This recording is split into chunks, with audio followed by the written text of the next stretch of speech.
let again, me I don't interject. want. Yeah, If you don't please. mind, let me interject there. So I would say that you've been through a lot of trauma. So the anxiety and depression makes a lot of sense to me, right? But for your audience, I just want to highlight that many times there is a misdiagnosis of anxiety and depression because the ADHD has gone on untreated for so long.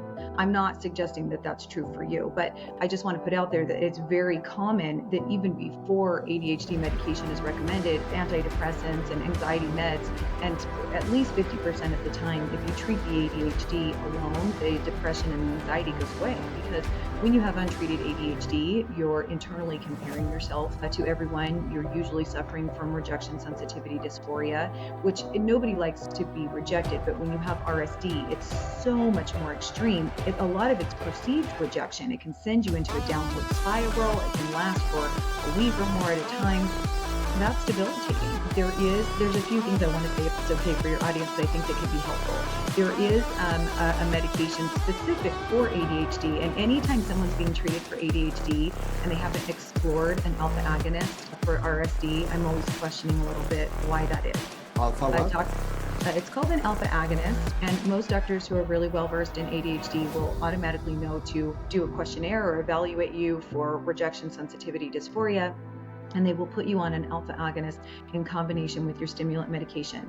The alpha agonists, there's two of them that we use. You don't take both together, it's one or the other, but it's guanfacine or clonidine.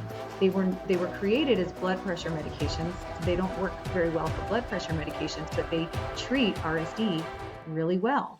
So you start with one, either guanfacine or clonidine. You just try one because it's going to be one or the other. About 30 to 35% of the population will respond positively to guanfacine, and I can send all of this to you too, by the way, so that you can have it. I have all the literature. The doctors and specialists I've worked through have been gracious to just give me all of their research and their documents and the handouts they gave to their clients. So I have all of this. This isn't just me. This is all based and researched and comes from doctors.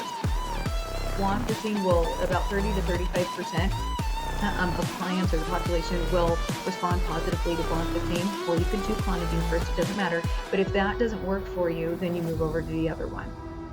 We'll say the Yes, clonidine. please send me that, and maybe we post I it will. online. I haven't tried that. I haven't tried that at all. Well, and let me tell you, so I use clonidine, as a lot of my clients use guanfacine. There is probably about 30% of people who won't get use out of either one, but we're talking about 70% overall effect between the two. That's pretty high for a positive effect of a drug. But it's a non-stimulant. It's a very mild, it's a blood pressure medication.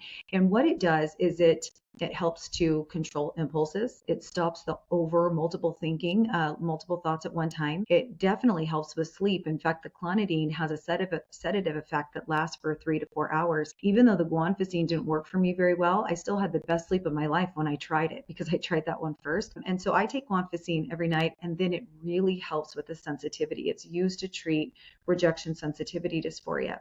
So what I wanted to say is that, there's the alpha agonist that in my opinion, if you're taking medication at all, you should be taking that with your stimulant medication. People who don't want to take stimulant medication, they can just try that first, And then there's also, I was going to say, you probably need a behavioral coach, an ADHD coach. I have so much respect for therapists and doctors. I have family in the medical field, but I will say, this is just my personal opinion. I think that if you're neurodivergent, you really benefit from working with someone who's neurodivergent and has overcome these things themselves.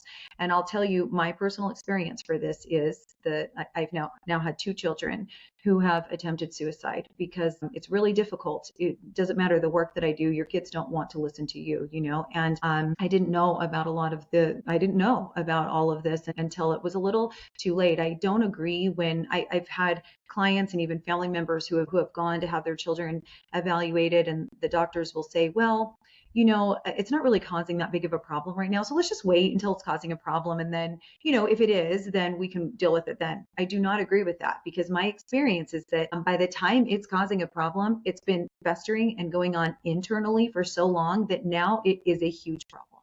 So I think that, preventative treatment, behavioral coaching before it gets to that point, so that, like you said, I completely agree with you. It's not who you are, it's your wiring.